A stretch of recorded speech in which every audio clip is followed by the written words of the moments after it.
Monggo Mas, pinarak nglebet mawon. Nggih.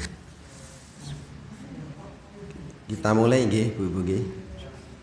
Assalamualaikum warahmatullahi wabarakatuh. Alhamdulillah, alhamdulillahilladzi alafa baina qulubina wasbahna bi nikmati ihwana, nikmatil iman, nikmatil Islam, nikmat ukhuwah wal jamaah. Asyhadu an la ilaha illallah wahdahu la syarikalah wa asyhadu anna Muhammadan abduhu wa rasuluhu la nabiyya ba'dah. Allahumma shalli wa sallim wa barik ala sayyidina Muhammadin wa ala alihi washabihi asma'in. Amma ba'du. Bapak Ibu-ibu yang dirahmati Allah Subhanahu wa taala, sore ini kita akan meneruskan ya, sama sekalian review sebentar itu terkait dengan tadabbur kita 3 ayat dari depan, yang ayat ini tidak terlepas dari ayat-ayat pembekalan manasik haji ya. Jadi nanti coba kami berharap mudah-mudahan paling enggak ada pembekalan kepada Bapak Ibu semua, khususnya barangkali yang sudah dalam waktu dekat ingin umroh atau haji, atau setidaknya bisa memotivasi agar kemudian ada semangat yang kuat untuk melakukan ibadah umroh dan haji. Kenapa demikian? Karena sesungguhnya ya umroh dan haji ini adalah salah satu kewajiban bagi seorang. Kemarin kita sampai pembahasan 198, cuma nggak tuntas karena waktunya sangat mepet ya. Tidak ada salahnya kemudian kita review sebentar. Pada ayat 198 ini lebih banyak menerangkan terkait dengan perniagaan ya. Jadi boleh tidaknya orang berniaga saat haji begitu. Ini ayatnya, laisa alaikum junahu antabtagu fadlan min rabbikum wa idza afattum min arafatin fadkurullaha indal masyaril haram wadkuruhu wa mahadakum wa in kuntum min qabli laminad dhallin gitu. Jadi laisa alaikum, tidak ada pada diri kalian junah, halangan atau dosa, antabtagu fadlan min rabbikum, manakala kalian mencari fadlun, jadi karunia Allah, karunia lebih dari Allah, min rabbikum, dari Tuhanmu. Artinya sesungguhnya berdagang saat haji itu tidak dilarang. Ini jawaban manakala di awal-awal para sahabat melakukan ibadah umroh dan haji itu khawatir dengan berdagang itu bisa membatalkan hajinya gitu. Kenapa demikian? Karena di ayat-ayat sebelumnya disebutkan bahwa orang yang sudah pakai ikhram ya, sudah pakai ikhram baik mau umroh maupun haji, itu saja ada banyak larangan. Hal-hal yang sesungguhnya halal diharamkan. Masa kemudian di kegiatan ibadah yang suci ini dicampuri dengan kegiatan dunia perdagangan begitu. Maka kemudian banyak yang bertanya kepada Rasulullah, wahai Rasulullah, sesungguhnya gimana hukumnya orang yang berdagang salat haji gitu. Saat ditanya begitu Rasulullah diam beberapa waktu gitu, karena belum tahu jawabannya apa, menunggu wahyu gitu. Nah, enggak seperti kita kadang-kadang kan kalau ada yang tanya urusan agama itu tahu sedikit itu baru ditanya sedikit langsung terlodos, begini. Rasulullah diam. Kemudian tidak lama kemudian Allah mengutus Jibril memberikan wahyu ini, laisa alaikum junahu antabtagu fadlan min rabbikum. Tidak ada halangan, tidak ada dosa manakala kalian mencari antabtagu, mencari fadlan, kelebihan min rabbikum, dari karunia Allah begitu. Artinya fadlan min rabbikum itu artinya mencari rezeki. Sebagaimana ada ayat kan, wabtagu bima ataqallah. Nah, itu kan. Carilah kalian ya, apa yang diberikan Allah. Wabtagu bima ataqallah darul akhirah. Jadi usahakanlah kalian untuk mencapai kehidupan akhiratmu sebaik-baiknya. Walatan sanasibaka minat dunia, tapi jangan melupakan urusan duniamu. Jadi wabtagu ini adalah mencari rezeki. Jadi rezeki itu memang sesungguhnya tidak ditunggu, tapi dicari. Begitu. Dicari, dan di situ banyak fadilahnya di sana. Gitu. Meskipun dicari atau tidak, itu rezeki akan datang. Begitu. Tapi kita sebagai manusia mempunyai kewajiban untuk mencari nafkah. Dan orang yang mencari nafkah untuk menafkahi anak dan istrinya itu berada di jalan fisabilillah. Begitu. Apakah ada orang yang kemudian tidak mencari rezeki tapi selalu dapat rezeki? Contoh misalkan, mungkin anak-anak kita yang dari SD, SMP, SMA sampai kemudian S1, S2, S3, kuliah terus, nggak pernah kerja. Tapi ada rezekinya tercukupi. Nah, ya salah satunya bisa lewat dari orang tuanya. Artinya apa? Bahwa sesungguhnya itu tidak ada hubungan antara mencari dengan jumlah rezeki. Maka kemudian rezeki tidak bisa dikejar. Kalau orang mengejar rezeki akan kecewa. Begitu. Contoh orang yang nggak bekerja tapi dapat rezeki misalkan, orang sakit terbaring berbulan-bulan, itu ada rezeki nggak? Dapat rezeki ya? Banyak atau sedikit? Yang banyak rezeki yang nunggunya. Karena yang bawa orang banyak bawa makanan itu yang makan yang nunggu, karena yang sakit nggak makan. Karena yang sakit tidak bernafsu makan. Tapi aneh juga sih orang-orang kita itu, orang-orang Indonesia itu kalau sakit kan ditawarin macam-macam. Jenengan ngersake nopo, pengen dahar nopo, tawarin macam-macam karena sakit ya. Gitu ya. Istrinya sakit ya gitu. Istrinya tuh semua sakit ada. Pak, mana? Mau darah apa? Ini tak cariin gitu. Tawarin macam-macam ditawarin karena ngerti, dia enggak mau. Kalau dia mau ditawarin habisin uang. Jadi orang sakit yang dia berbulan-bulan di tempat tidur berbaring itu dijamin rezekinya sama Allah SWT. Datang aja. Maka kemudian sesungguhnya tidak ada hubungan antara mencari rezeki dengan perolehan rezeki. Bisa jadi kita mencari rezeki tapi bisa dapat bisa enggak. Atau datang rezeki bisa dari situ lewat yang kita mencari itu, atau dari tempat lain yang tidak sangka-sangka. Tetapi sesungguhnya tugas mencari rezeki adalah wajib, karena rezeki yang didapat dari usaha untuk kemudian mencarinya itu penuh dengan keberkahan. Begitu. Bedanya di situ. Nah, ini antab tagu ini mencari fadlan. Fadlan itu dari kata fadl. Fadl itu adalah kelebihan. Nah, orang berdagang, orang mencari rezeki itu kan cari kelebihan. Dia bawa modal sekian, harapannya begitu dibelikan barang nanti dijual ada kelebihan. Nah, itu namanya fadl.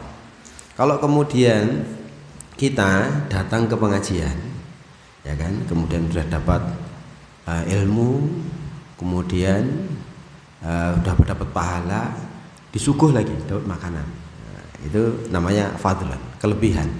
Gitu. Ya, meskipun begitu yang datang ya itu saja. Beda kalau kemudian konser ya. Konser itu enggak disuguh, kemudian suruh bayar, itu toko banyak banget. Nah, itu bedanya. Ya, jadi bedanya al-haq sama al-batil di situ. Ya, sebelumnya bedanya bahwa itu sejak waktu kita masih kecil gitu, lagunya Umar Rahmat udah terngiang-ngiang. Ya kan? Kenapa yang enak-enak itu yang dilarang gitu kan? Kenapa yang asik-asik gitu kan? Artinya apa, memang ya biasanya yang kayak gitu itu menyenangkan, daya tariknya tinggi. Maka ada orang bilang sesungguhnya surga itu murah, yang mahal itu neraka. Tapi anehnya orang ngejar neraka. Kalau orang mau mabuk itu kan beli. Orang ke masjid ngaji dikasih disuguh gratis, saya pulang dapat ilmu enggan. Gitu. Ada yang bilang bahwa sesungguhnya surga itu murah, yang mahal itu neraka. Mereka pada cari berusaha payah, apalagi yang sampai ke tempat-tempat itu pelacuran, tempat ini, wah itu kan mengeluarkan dana banyak itu. Nah, ya itulah kehidupan manusia seringkali kemudian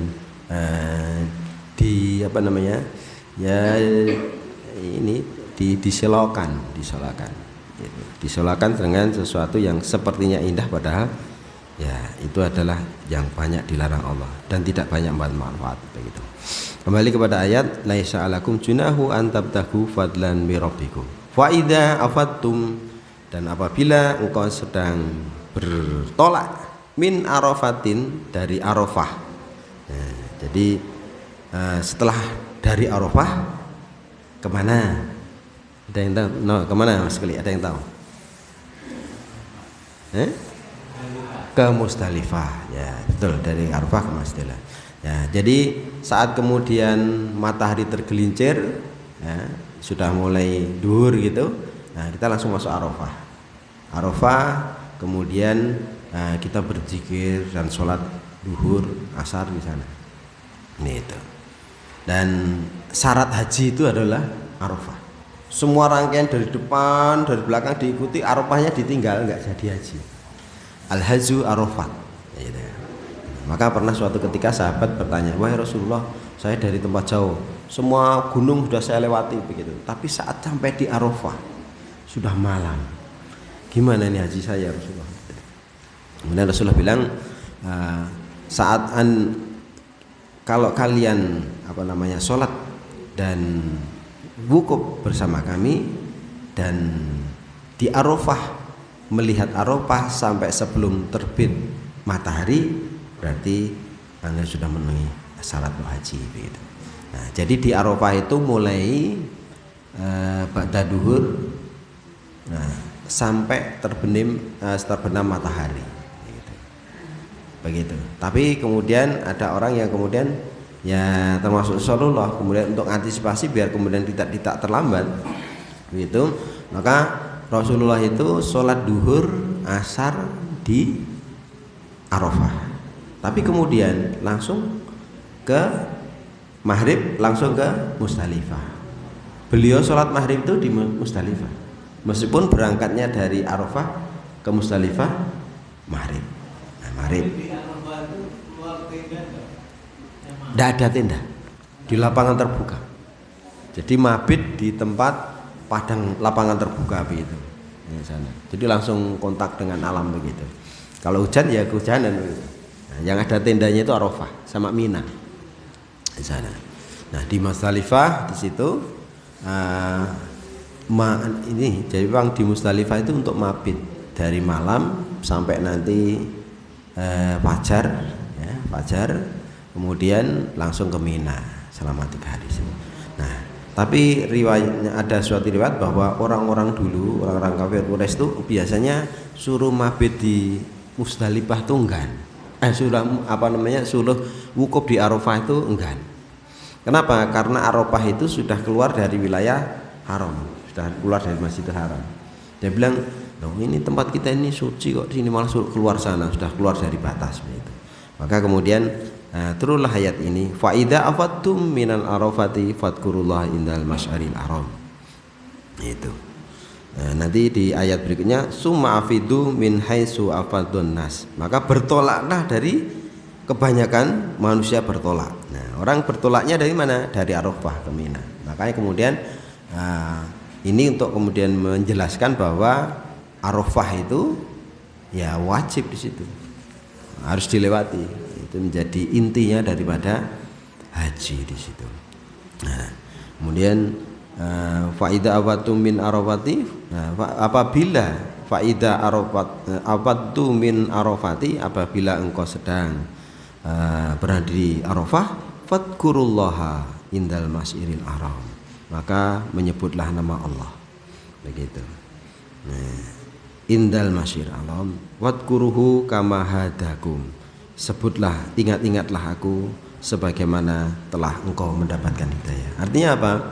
bahwa kita itu biasanya terkenang sama seseorang, terkenang dan ingat terus itu manakala apa? Ada sesuatu yang mungkin barangkali ada ikatan antara orang itu dengan kita. Nah, misalkan ya, saya itu kemana ingat terus sama Mas Kuli meskipun 2 bulan ya. Karena apa? Karena saya pernah diberi sesuatu yang sangat besar, Mas Kuli misalkan saya pernah diberi misalkan diberi rumah, pernah diberi mobil, gitu misalkan gitu. Nah maka kemudian biasanya akan teringat terus, bahkan sering disampaikan kepada orang lain gitu. Nah ini maksudnya adalah fadkuru kama hadakum, maka ingatlah sebagaimana aku telah memberi hidayah kepada kalian. Artinya apa? Bahwa hidayah itu adalah sesuatu yang besar, sesuatu yang bernilai. Maka katakan bahwa nikmat yang paling besar adalah nikmat hidayah. Jadi nikmat-nikmat yang Allah berikan kepada kita dalam bentuk rezeki, kesehatan, segala macam itu masih kalah dengan nikmat hidayah. Karena apa? Dengan hidayah itu kemudian yang bisa menyelamatkan kita, baik di dunia maupun di akhirat. Begitu.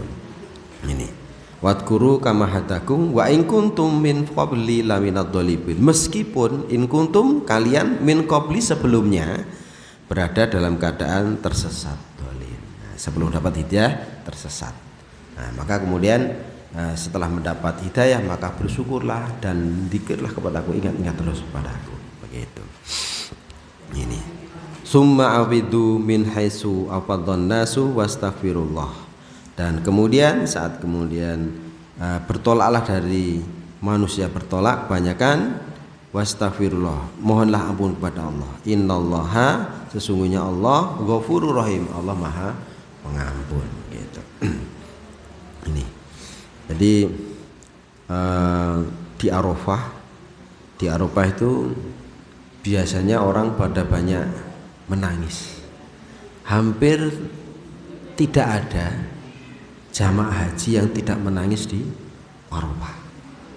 Karena apa? Di Arafah itu langsung nggak tahu secara otomatis suka ingat dosa-dosa, kemudian minta ampun.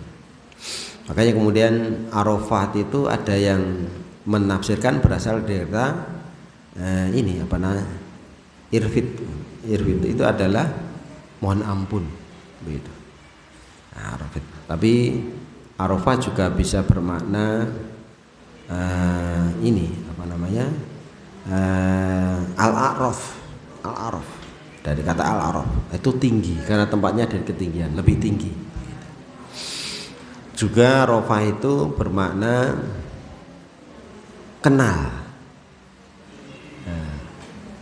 lita'arafu, berkumpul kalian saling berkenalah di antara kalian, sesama bangsa, sama lita'arafu, berkenal. Nah, itu ada yang meriwayatkan bahwa waktu itu Jibril sedang menuntun Nabi Ibrahim. Nah, sampai di bukit itu. Jadi waktu Ibrahim mau haji dituntun sama Jibril, caranya haji gimana, dituntun sampai itu. Tahu-tahu kemudian Ibrahim kenal, komentar, kayaknya saya kenal nih tempat ini, gitu. Kenal itu al-araf, makanya kemudian disebut Arafah. Gitu. Tapi juga ada yang menafsirkan bahwa Arafah tadi selain tempat Nabi Adam mohon ampun, ya, untuk diampuni dosa-dosanya, itu juga ketemunya ta'arufu dengan Hawa.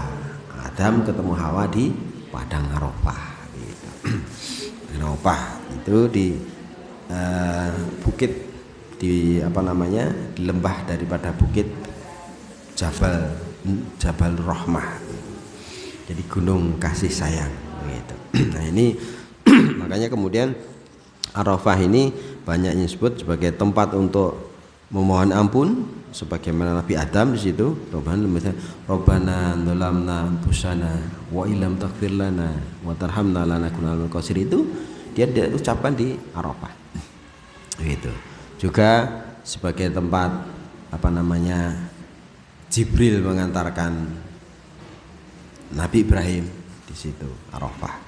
Nah, maka kemudian Arafah menjadi suatu tiang daripada haji. Tidak bisa disebut haji manakala tidak wukuf di Arafah. Wukuf itu di Arafah tanggal berapa? Tanggal 10? Tanggal berapa itu? Wukuf itu tanggal 9. Nah, tanggal 9. Jadi kalau tanggal 8 Rasulullah masih di Mina, kemudian tanggal 9 wukuf, kemudian sampai kemudian terbit pagi itu mulai korban tanggal 10. Nah itu makanya di Arafah itu tanggal 9. Nah, puasa Arafah itu ada dua makna. Satu, puasa saat orang pada wukuf di Arafah.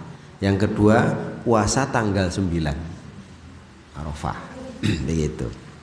Jadi kalau ada orang puasa tanggal 10 kan tidak boleh. Puasa dosa tidak boleh kan? Nah, itu tanggal 9 di sana. Ini.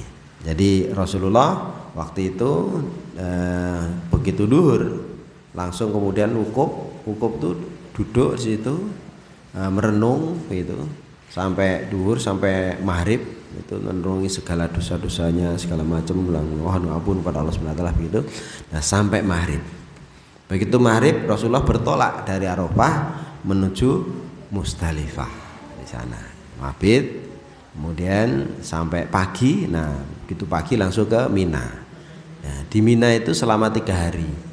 Nah, untuk melempar jamarat, lempar jumrah dari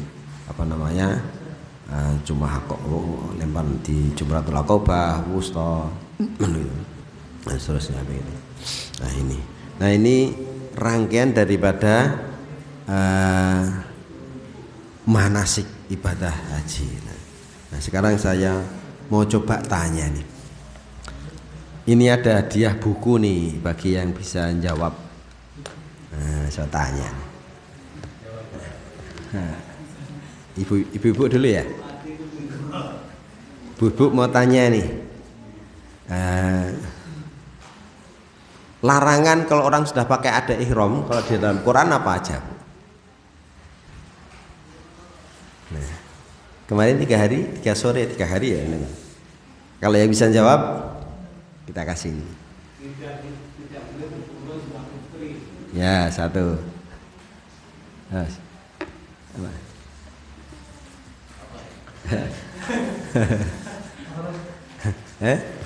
Jadi kemarin kita jelaskan begitu kita pakai ihram itu adalah nama asal katanya dari haram, yang semula halal jadi haram. Nah, ada 3 yang dicantumkan dalam Al-Quran ini bahwa begitu pakai ihram tidak boleh melakukan 3 hal tadi. Salah satunya tidak boleh berkumpul suami istri atau rofas. Nah, yang 2 apa? Ibu-ibu ada yang tahu? Saya tuh pengen tahu kira-kira ibu-ibu kalau sore itu yang diinget ininya apa diinget sotonya gitu. Kira-kira apa kira-kira?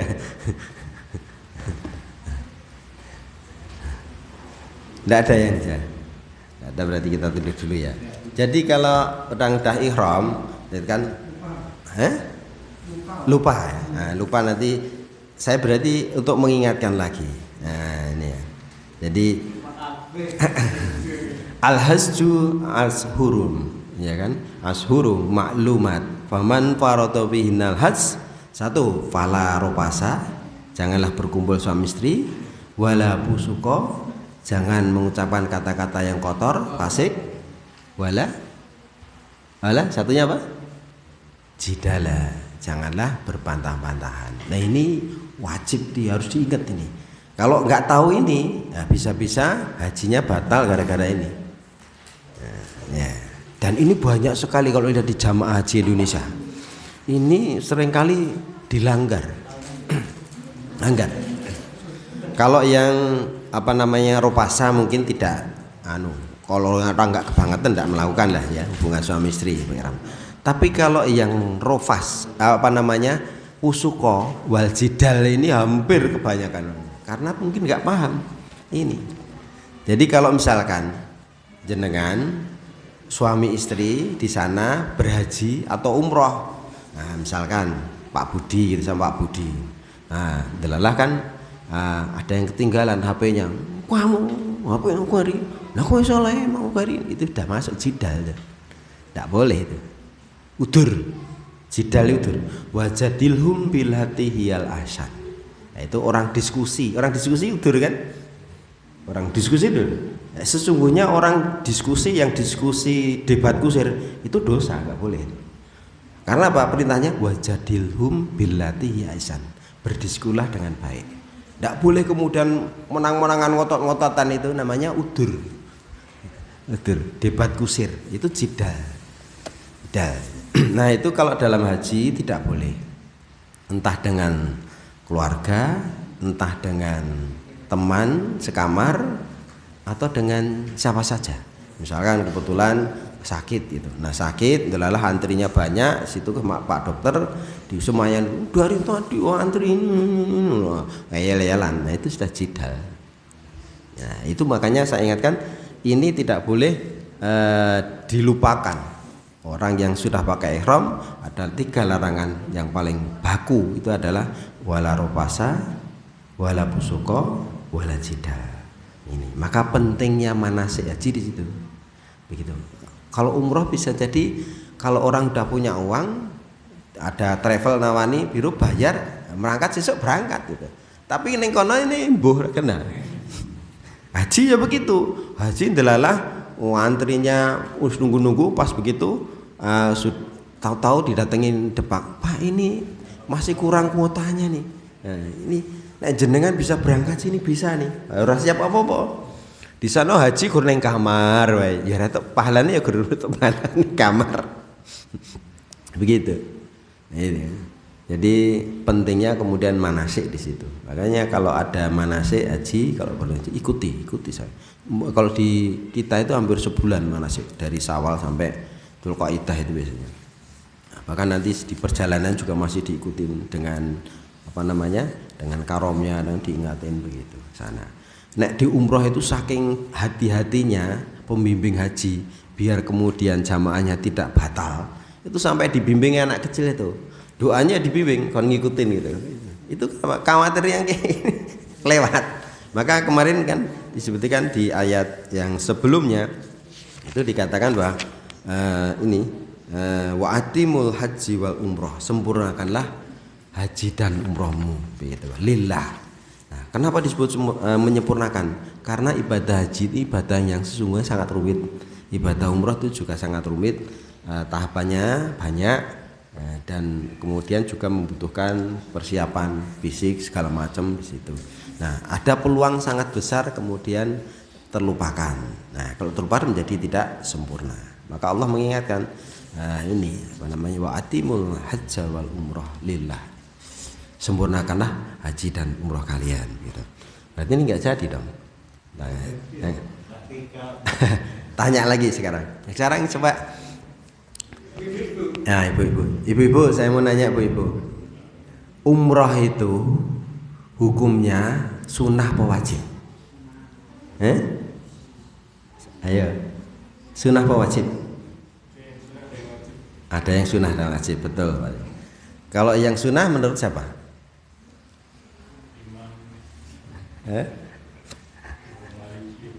Imam Maliki. Jadi betul, ini berarti buat Pak Karim ini ya. Hadiahnya buat Pak Karim ini. Satunya. Jadi umroh itu menurut mazhab Syafi'i dan Hambali itu wajib. Tetapi menurut Imam Maliki dan Hanafi adalah sunnah. Begitu, nilai sunnah. Jadi bedanya di situ. Moga Pak Karim nanti ya, mudah-mudahan barokah. Gitu ya. Jadi moga Pak. Anjir sama-sama. Makanya kemudian orang Indonesia itu yang rata-rata mayoritas menganut mazhabnya Imam Syafi'i itu mewajibkan umroh. Menaik saged ya, naik haji memang agak berat karena kalau terlambat daftarnya nunggunya lama. Nek udah sepuh barunan daftar suruh nunggu 20 tahun itu ya walau alam kan begitu kalau Allah. Tapi maka kemudian didulukan umrohnya. Boleh daftar haji sudah dapat niat, tapi kemudian umrohnya ini karena wajib maka hendaknya didulukan, diprioritaskan. Umroh itu sekarang ya antara belasan sampai 20 lah paling murah itu. Besok lebih murah lagi karena umroh yang sekarang itu tidak harus dengan travel, boleh berangkat sendiri. Misalkan ya bapak ibu raya KP itu arisan ngumpul ke dana itu esok umroh bareng-bareng itu, nanti berangkat sendiri. Nah nanti gimana nanti sana, nanti sama saya bisa bareng gitu, bareng nggak usah. Kalau travel kan mahal, ada bayar biro travelnya kan mahal kan. Itu cuma beli visa, cari visa sama paspor, berangkat bareng nanti sana umroh. Nah misalkan ini majelis Baitul Maqdis umroh bareng-bareng misalkan. Allahumma amin. Kersa mboten? Kersa nggih.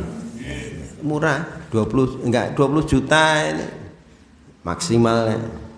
Kalau sendiri bisa lebih murah. Jadi kita tinggal pesan hotel di sana, pesan hotel, kemudian pesawat berangkat, udah sana jalan sendiri. Nggak usah pakai mutawif. Nah itu dibolehkan sekarang. Nah dulu tidak dibolehkan, khawatir nanti tersesat. Ya. Apalagi haji itu banyak sekali yang tersesat, begitu. Nah, jadi berangkatnya ke sana, pulangnya ke sini, bingung lah. Apalagi di kerumunan yang banyak orang itu sana.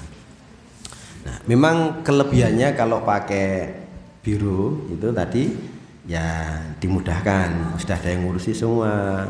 Ya peluang tersesatnya enggak karena nyanti itu digandeng. Ya tak tahu banget digandeng ya bareng. Jadi curhat begitu. Nah, tapi kalau sendiri sama RT gitu saya kira ya udah paham semua. Oh kayak sana. Artinya insya Allah enggak ini. Ya udah masuk ya. Ini bukunya masih satu ini hadiahnya belum. Besok lagi? Oh besok lagi ya. Oh ya. Ya udah kita akhiri dulu tadabbur kita sampai alhamdulillah sampai 199. Kita tutup dengan doa kafaratul majlis. Subhanallahumma wa bihamdika asyhadu an la ilaha illa anta astaghfiruka wa atubu ilaik. Assalamualaikum warahmatullahi wabarakatuh.